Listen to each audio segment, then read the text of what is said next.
I think working for 30 years odd has been certainly a journey. I've had experiences of very nasty bosses. Mhm. I've also had experiences with very nice bosses. What makes a good leader, particularly with about strong women, and a little bit about self-help. I'm a mother who works these days. The mindset shift is really about keep on improving yourself. A lot of people struggle, but they don't have an opportunity to talk about it. They Yeah. don't have an outlet. And more importantly, they don't have a support circle. Mental well-being or mental challenges is a real thing, or challenges are a real thing. You can't change your kids, but you can change your workplace and you can change your colleagues. Yeah.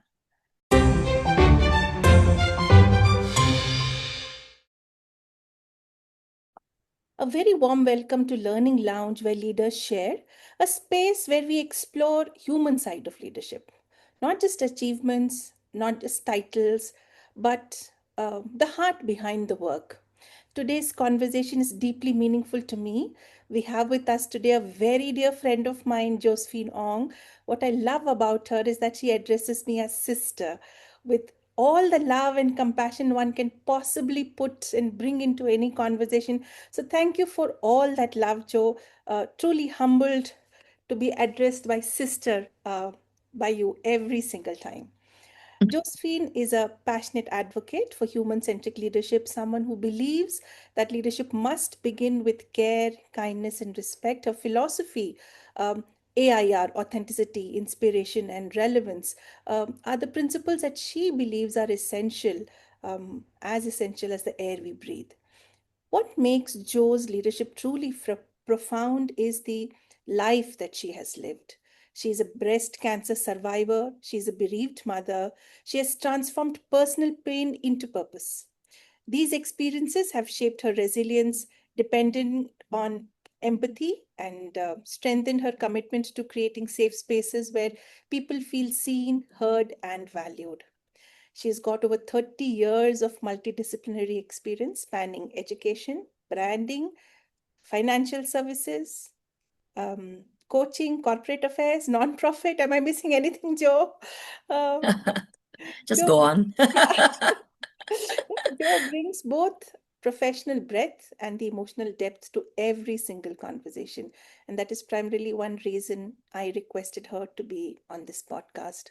She's the founder of R&D Education and Training Services, dedicated to helping individuals, families, schools, and organizations become better today and for tomorrow. At core, Joe believes in connections, in touching hearts before influencing minds, and in leaving the world a better place than she found it. Today, we will explore her journey, her philosophy, what it truly means to lead with humanity. Are you ready, Joe? Yes, I am, sister. Let's Yeah. go. Yeah. So you've had a remarkable career across industries. What has been that common thread that has connected all these various chapters of your career? Hmm. Yeah, great question. I think working for 30 years odd has been certainly a journey for me. I wouldn't say it's a remarkable journey, but more of a humbling journey. Mm, It has also taught me to follow my heart. So the passion that I have in animals, the passion that I have in people, the passion I have in teaching has been a good common ground. But at the end of the day, it's really about helping others be better than what they were, as long as I have been a contact point in their lives. And therefore, that is kind of like the common ground mm, and my best hope that whenever I meet someone, or whenever I start a project, or whenever I'm involved in a certain topic or a kind of engagement, it has to help the person or the end user be better. how beautiful. Joe, what was that turning point that firmed up your belief around leadership? I guess being on the receiving end of very bad leadership has been an impetus. I've had experiences of very nasty bosses. Mm. I've also had experiences with very nice bosses. Um, and I realized one thing, leaders they're not totally born with it. Yeah. And you can be a good leader if you learn how to be a good one. Yeah, so most of our leaders that we've seen are promoted because they're good at what they're doing. Mhm. It could be that they are very good at sales and therefore they are promoted to be a sales manager. And after that, they just rise up the ranks and they become general manager and so on. But the teaching and the learning has not been to be a good leader, but to be a good salesperson. And therefore, it kind of like intrigued me to think, what makes a good leader? So coming from the receiving end of poor leadership has kind of like, made me more curious. And Yeah. at the end of the day, I realized that the turning point is really about thinking for others before yourself. And with that turning point insight, I realized that it's really about listening, understanding the other person, and really wishing the best for others. And somehow that connects with coaching, which is Absolutely. something that I discovered in, post-COVID or during COVID. And that's where I met you, sister. Yeah. And to think that we've known each other since what, 2021, 2022, Yeah. and we come from different parts of the world really baffles me. And that we are still so close even up to today. And it certainly brings this hypothesis, that we can have long distance relationships and still be Absolutely. close. Yeah. Yeah. Totally agree. And so resonated with the point that you made, Joe, that um, leadership has been taught as something where you have to achieve targets, where you have to succeed, irrespective of how, numbers, name, fame. But in all this, I think we are missing the true point. Leader has to be somebody that people want to follow, and that can be achieved only when you take care of others. How beautiful, how beautiful. Um, let's talk about your organization, the R&D. What does R&D stand for, firstly, and then I have a question around your organization too. Yeah, thank you. That's a very interesting question again. A lot of people have asked me what inspired me. So R&D was, well, I conceived R&D in 2009. That was a good like 20 over years ago. And it was like a plan B for me. So whatever projects that I did on top of my day job, I would just park it into this space of R&D education and training services. So coming from a science background, I was a biochemist by training. So, research and development was a very natural thing. Mhm. And to think that, moving forward today, R&D is a thing as well, right? Because we need to innovate, we need to create, and we also need to move with technology. Um, but the deep meaning of R&D is really about the names of my boys. I have a pair of twins, and as Shanti, my sister Shanti has rightfully introduced me, I'm a bereaved mother. So I actually have two boys. Um, my older twin is with me, and his name is Ryan. However, my younger twin, Dylan, has passed away when he was an infant from a heart problem. And therefore, R&D is really the first alphabet of the names of my twins, Ryan and Dylan. And therefore, I'm committed to be a good role model and be a good mum so that my legacy and the inspiration that I have because of becoming a mother will carry on with my business. How beautiful. Such a touching story around the name R&D, and it has so much more meaning to you as you name it. What was the gap that you identified that R&D is trying to address? We currently started off as a training organization, where we conduct soft skills training and, we do the usual things, comm skills, leadership skills, self-management. But increasingly, we're also seeing the trend that people need to learn how to be more sociable. People need to have conversations, and people need to learn how to have good conversations. Yeah. And therefore, with this influx of AI, influx of technology, we are committed more now to promote human centricity. Computer. while we are thriving with technology. So it's not competing. We understand the importance of technology and AI. However, we do not want to put down or we do not want to omit the importance of human connection, which Absolutely. is often, yeah, which is often something even more important. And please allow me to share a story I just had this Yeah. morning. So I had a coaching client, and he has been promoted to front the Asia Pacific branch.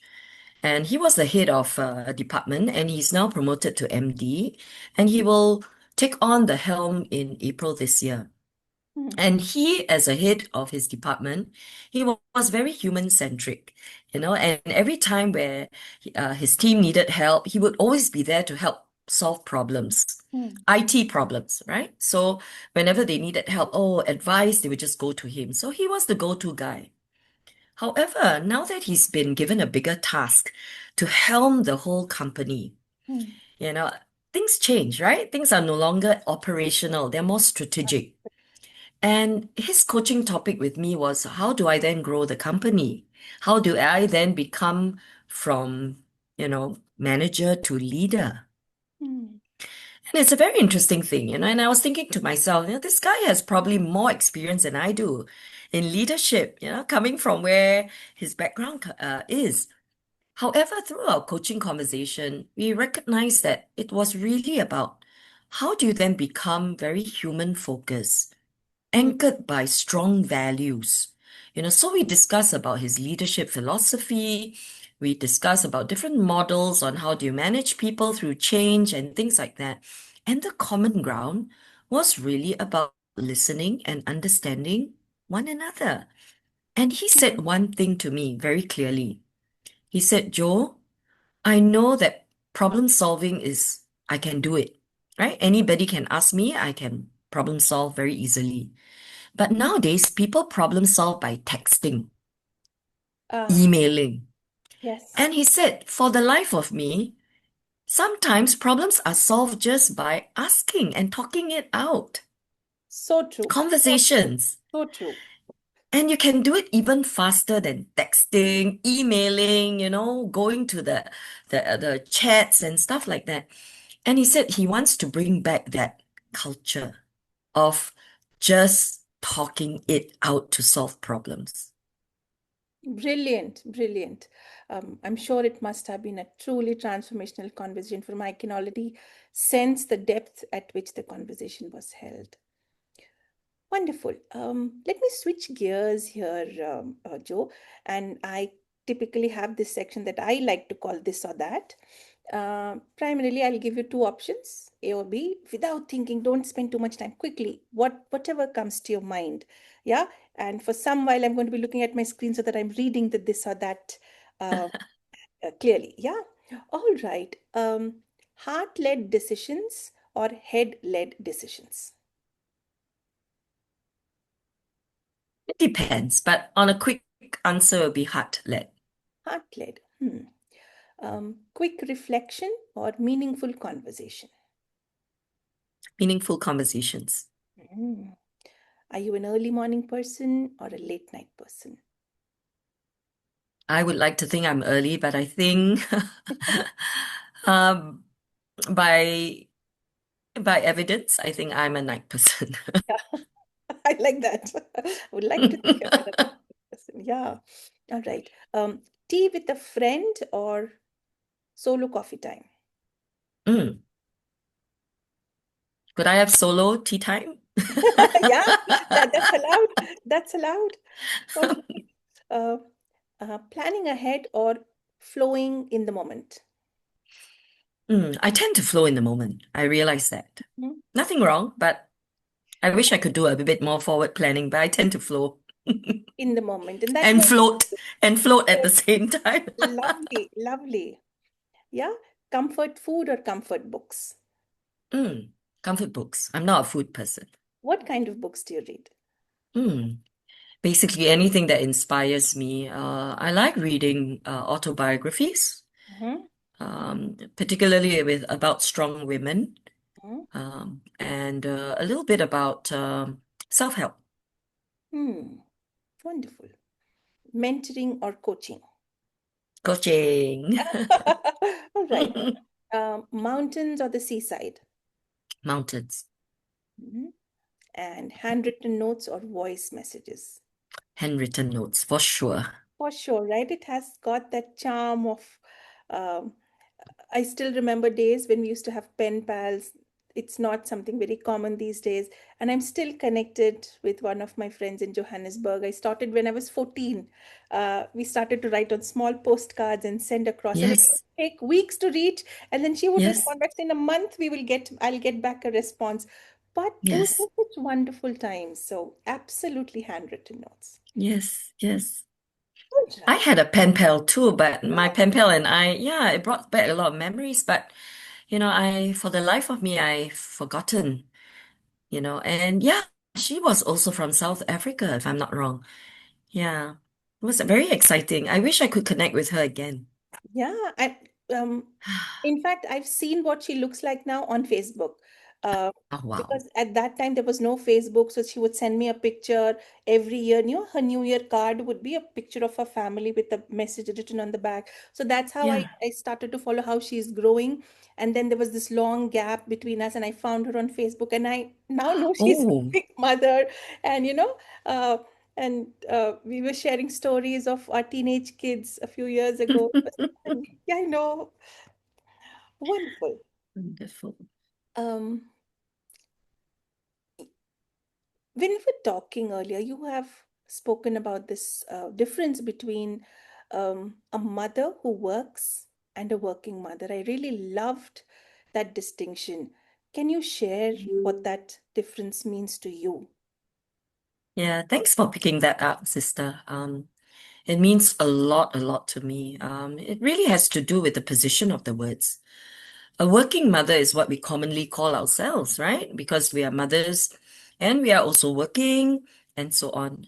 But I tend to intentionally use the word I'm a mother who works these days. And the intention is very clear because I put myself as a mother first over my work. And therefore, choices, decisions, and even plans and, promotions Yeah. would always be my mother duties first.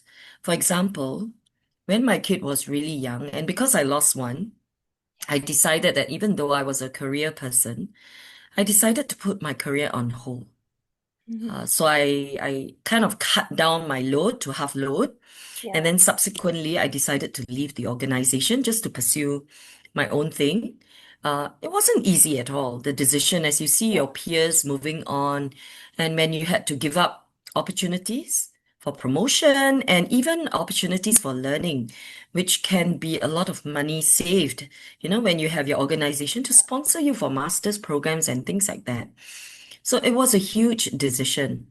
But 20 years on and thinking backwards now, no regrets, because I was very clear that my priorities at that point of time were that I was a mother first, Yeah. and the interest of my kid was first. Yeah, and I'm proud to say that the relationship I have with my surviving son and Ryan and I, we have a great relationship. I have no teenage angst, no teenage rebellion. My kid is now 19. We do a lot of things together. It's a relationship, mother-son relationship built on trust, open conversations. We talk about anything under the sun. And even recently he was asking me, Mom, do you think I should have a girlfriend? And things like that. We could talk about very vulnerable topics. And likewise, I would cross-check with him and say, hey, what do you think if mom does something like that? Mm. And it's always good to show some respect Yeah. for a young person because it doesn't mean that being young means they don't know anything. I always find that young people intrigue me, and I love working with youth because they give you a fresh perspective of different things. Absolutely. Absolutely. Absolutely. Thank you for calling that out, because even when we spoke last time, that was one phrase that got goosebumps, and I was like, wow, this is something that I think so many women who are trying to juggle between work, and taking care of the children and family and so many other caregiving duties are really struggling. So, Joe, what is that one mindset shift that you would encourage um, mothers who are working to move towards to to stay fulfilled? Mm. Yeah, I love this topic. You know, I often tell myself, let just run your own race. Hmm. Yeah.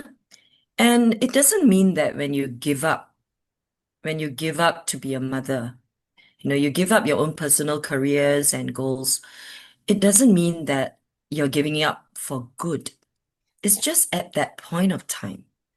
And what I did was I constantly upgraded myself, and I kept learning. So let me give you a very interesting example. I would bring my boy for enrichment classes, Hmm. right? And there I was in my shorts, my t-shirt. I gave up all my corporate outfit because I don't need it anymore, right? I don't need matching shoes. I don't need matching handbags. I don't even need a jacket anymore, Yeah. an office blazer. So there I was in my t-shirt, my shorts. But what I did very intentionally was I registered the business. And I told myself that I'm going to keep on working as though I'm still working full time. So I started growing and developing myself.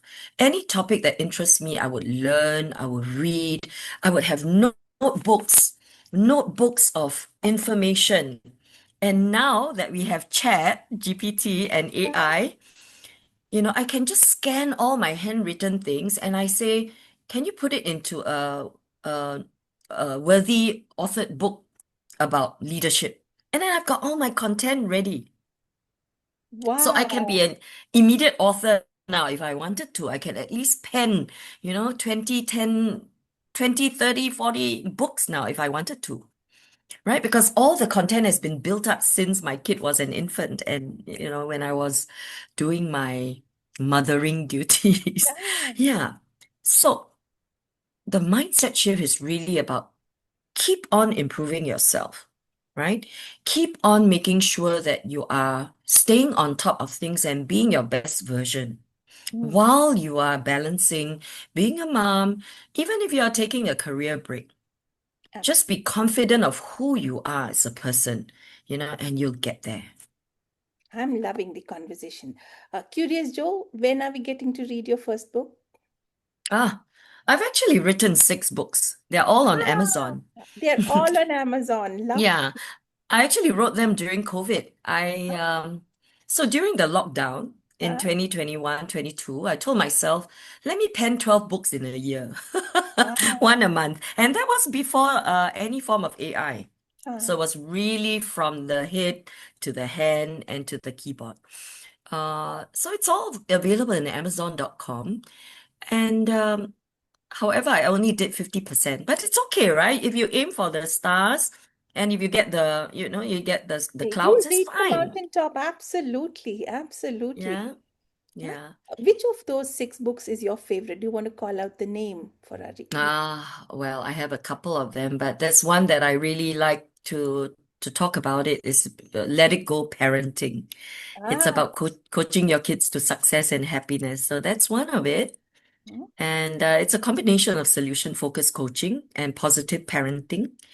And it's really to inspire parents, that you don't really have to be a tiger mom and you don't always have to be so nitpicking with your kids. Have confidence that if you do the right thing, you guide them by role modeling, and you really work on anchoring their values and spending time with them, you can actually let it go. absolutely. Once it's anchored in good values, role modeling, and very intentional behaviors and actions, your kids will grow up fine. Absolutely. Absolutely. And I don't know if you remember, my son is also 19. Uh, so he's in a hostel right now in his second year of psychology. And every time he'll ask me a question, may I do this? I will ask him back, you know, are you happy doing this? And he doesn't need an answer from me. He knows it. Yeah, so true. They are, if they're grounded in values, they are able to decide for themselves. And it's almost as if you are deciding for them. You've given them all the groundwork to be making the right choices in life. Wonderful.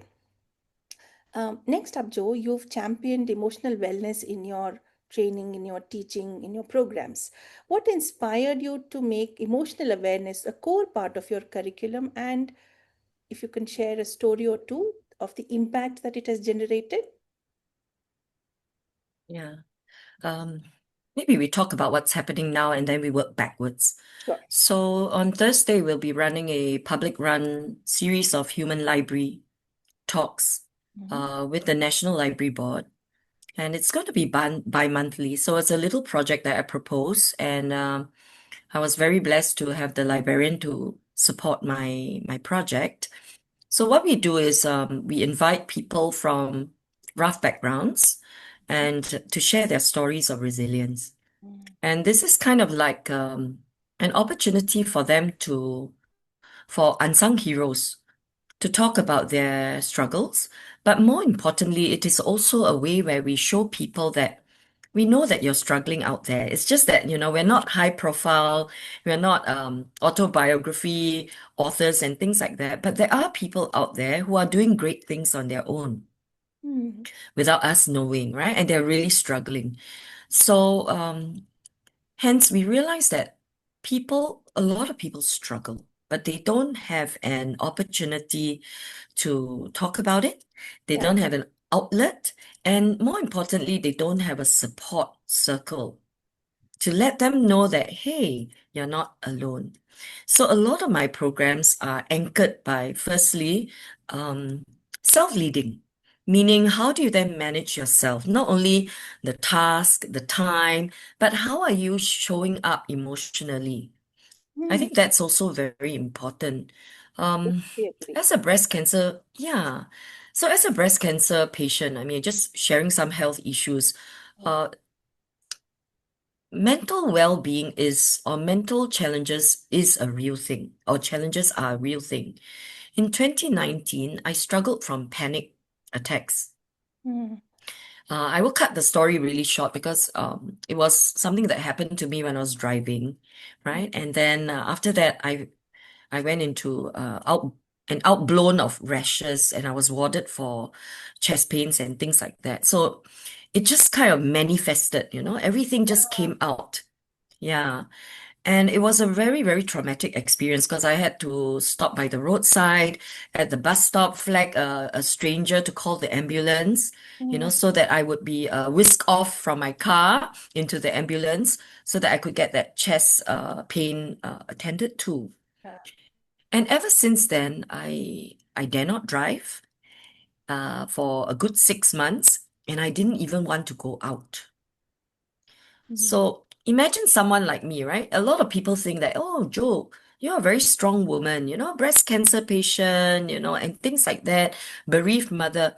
But guess what? We do suffer from down times as well, and it's real. Absolutely. It's really real. And sometimes you go into a whirlpool, where you feel out of control. Yeah. So that was a very good lesson for me. And fast forward, I decided that, let's incorporate everything, a little bit about emotional well-being. How do you manage yourself?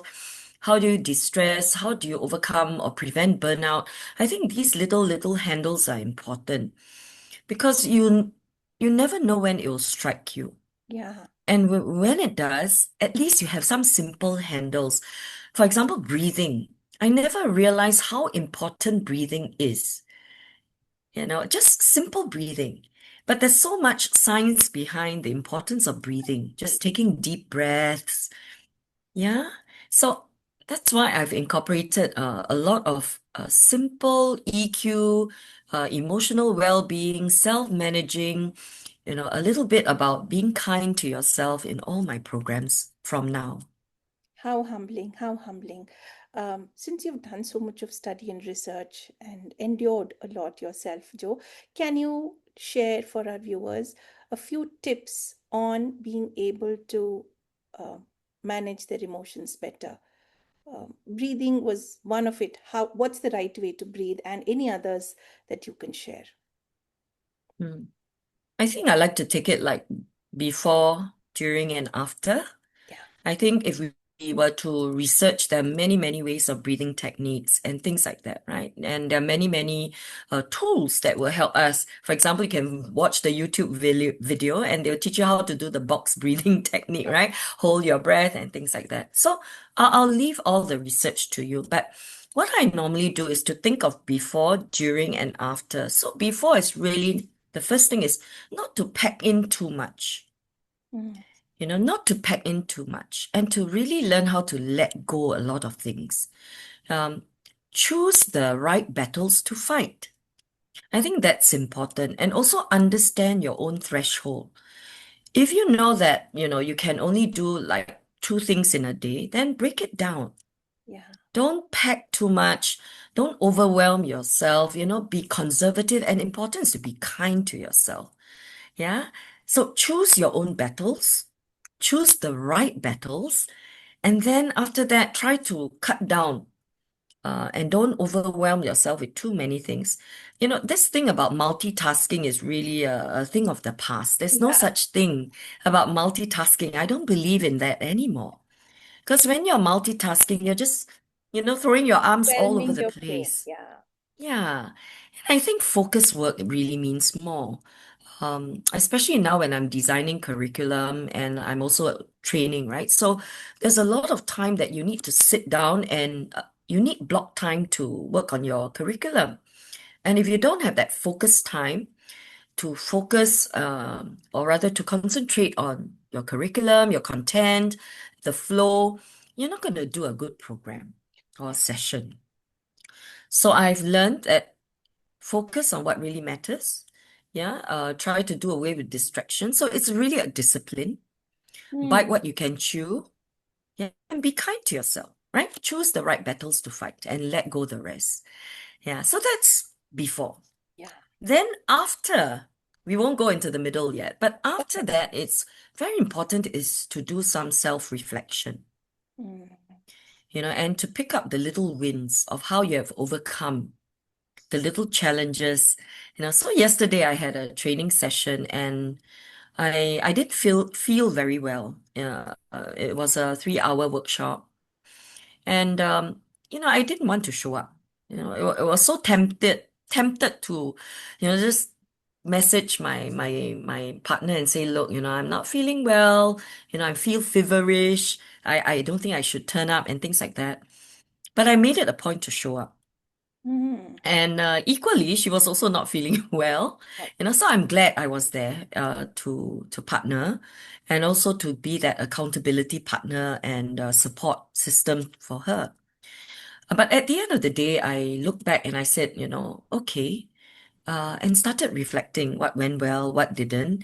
And one thing popped up was that I showed up and I had character because a promise is a promise. absolutely. Absolutely. Yeah. So I did some reflection and I gave myself a pat on the back and I said, despite feeling lousy, I didn't choose the easy route. I didn't choose the easy way, but I anchored myself with values. That is to keep my word. Yeah. And lo and behold, instead of me being the weaker one, actually my partner was feeling worse. Oh, Yeah, she went to see the doctor and had to, take medicine and all that. And all I did was to take a nap, 20-minute nap, and I felt better. So there I was thinking that I was the victim when actually I was the victor. awesome. Yeah. So that's after the whole episode. So some self-reflection, yeah, and to reflect on your values and to give yourself a pat on the back on small wins that you showed up. Wonderful. Now, during when the tough is, when the rough and tough is going, Yeah. during, I think I've learned to take 2 steps backwards Hmm. and to shut my mouth. Yeah, I've learned that the hard way because nothing good comes out when you're impulsive, you're brash, you're reacting, you're angry, you're frustrated. And I guess it comes with age. Now that I'm in my 50s, I would like to think that I'm someone who's more mellowed. Yeah, and definitely I choose my battles. Because at the end of the day, you realize that um, most of the time, 10 out of 10 arguments, 10 out of 10 quarrels, 10 out of 10 misunderstandings were not worth pursuing. Wow. Wow. Thank you for that lovely set of tips before, during, and after a rough patch. And I think I resonated with a lot of them, and I'm learning a few things. Definitely before, I think I'm not a very let go kind of a person. Reflective. So I think the post, when things have happened, I'm reflective. Uh, and it is difficult for me during to take two steps back because I'm so involved and engrossed in the moment. So letting go and taking two steps back is what I am learning, and I'm sure our audience has lots of stuff to learn with what you've shared. I was going through your LinkedIn profile, Joe, and it showcases a rich background in coaching, curriculum design, leadership development. Which of these is what you would call as my proud thing to do, and what has shaped that pride? I enjoy human interaction a lot. Mm, And it's not just about conversations. Being a teacher by training, I love making sense to concepts. I love making sense when engaging with audiences. So I would say what I really enjoy doing is the two C's and the two D's. mm, I love curating, I love creating, huh? and then the designing and the delivery. Wow. Mm, So that is something that I find really exciting, and I wish I could do this, until I close my eyes. Um, Coming up with topics, curating interesting topics that are useful, creating topics that are inspiring. Yeah. And how do I make sense of it in a session, in a classroom, in a workshop, or in a coaching moment? How do I make sense of it so that the end user or the receiver would find it useful yeah, and find it insightful for them for their growth. And absolutely. after that, it's really about the seeing it apply in their lives. So it could be a simple concept like listening, for example. And with different cohorts of people, different backgrounds, different stages of life, you can teach and train listening in many different fun ways or, So, insightful approaches. So I love dicing things out mm. and bringing it to the audience in a way that makes sense to them. Very beautiful. And I am able to join the dots now, Joe. You spoke about human-centric leadership and the fact that for you, people come before performance. And one way to move from performance back to people is to give them a good ear, give them genuine listening. Um, so, how, how, how does a leader develop that skill of listening? Yeah, it's not easy, but I think the very first thing that I always say is to look at our face, Uh, right? I mean, we are naturally born with two ears and one mouth. yeah, And therefore, with that, even the stars have already shown us, right? Nature has already shown us that we should talk less or we should listen more than we talk. And with that insight, that's the science behind it. And therefore, leaders, although it may not be a very natural ability to listen, even teachers, we are always trying to tell people what to do. And even as a mother, we're always trying to tell our yeah, parents, our children, or even our spouse, right, what to do. Um, it is really a discipline.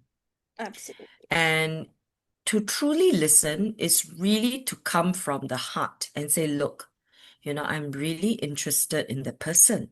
Mm, And I really want to be present for the person, and I really want to be a good friend, a good partner for the person. So it really has to come from the heart.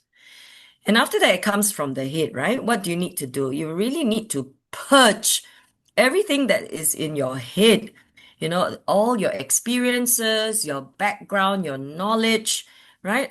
Even best practices mm, that or things that you feel, oh, are good warning signs. For example, if a person feels that, okay, so maybe I'll give you a very good story, right? My son loves music and performance. mm, And from where I come from, my family, we find that music and performance is a side thing. Ah, You only if you're a doctor, lawyer, engineer, then it's only a career. yeah. But music, performing, arts, It's a hobby. that's just a hobby, Yeah. yeah, something that you do when you have extra time. Yeah. So that's something that I have to learn to purge. I mean, although I'm very pro performing and music, but it's something that's been built in me for over the years, right? Since I brought up like that from my parents. And Yeah. so now I'm learning to purge it and Mm. have an open mind with my kid when it comes to career conversations. So now that we are looking at different university courses and even possibility career choices, I'm open.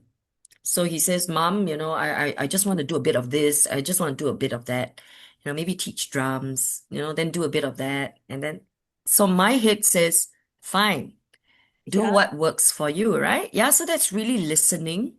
So it's not really about the head, the ears. It's not really about the ears, the heart, but more importantly, the head.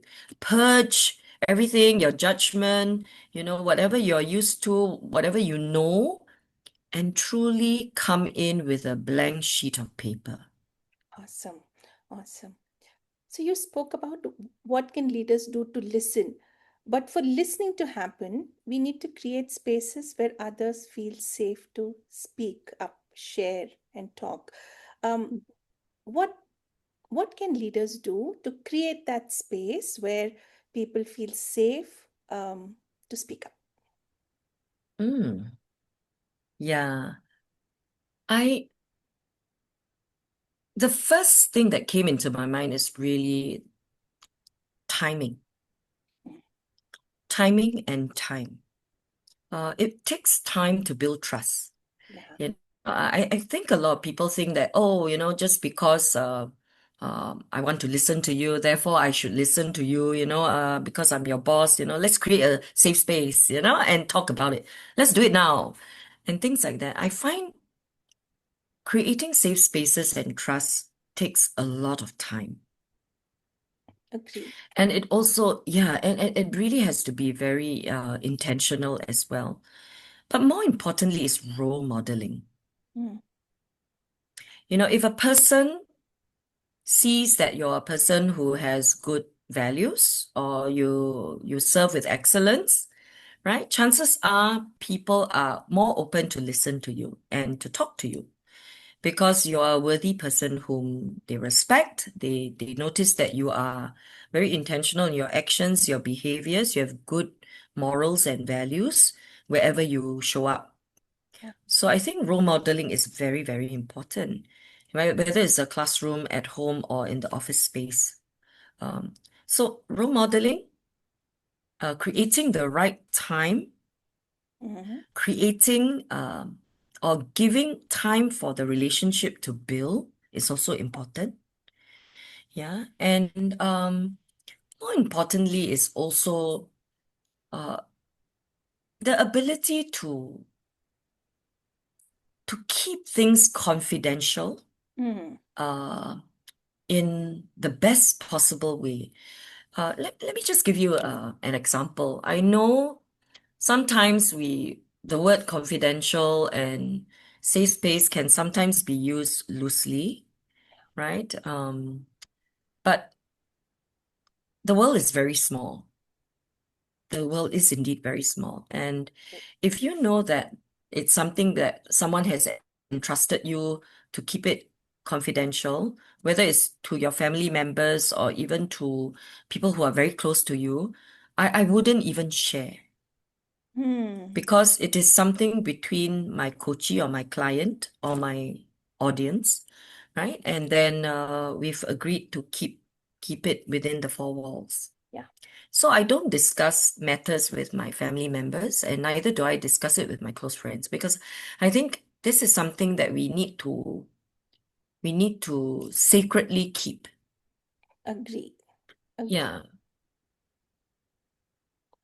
Beautiful. Thank you so much for this lovely conversation. So I'm going to um, bring our conversation to a close and I'm going to ask a series of one line answer questions. Yeah. Now, this feels like an exam to me where we would have long answer questions, short answer questions, fill in the blanks. So now it's your opportunity for one-line answers.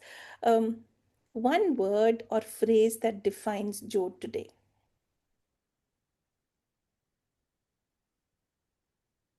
Older and bolder. Lovely. Older Uh, and bolder. older and bolder. Very beautiful. What is that one value that you will never compromise on?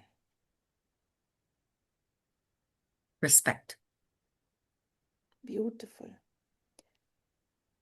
Book recommendation that you believe everyone should read. Atomic habits. Ah, brilliant. Has it impacted how you've managed your day? Not so much about myself, but I actually use it as a framework for my addiction support circle. Ah, what's your mantra that you return to during tough times?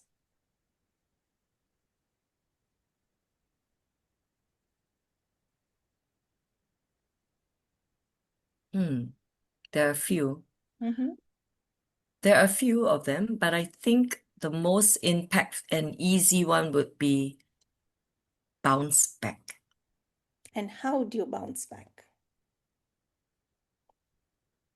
Just know that you'll understand things looking backwards. Mm, lovely. What's one small everyday joy that fills or lifts your mood immediately? Just being alive. Mm. If we had an autobiography for Joe, what would that book be called? Finish well and finish strong. Awesome. Uh, what's one thing about motherhood that no one prepares you for?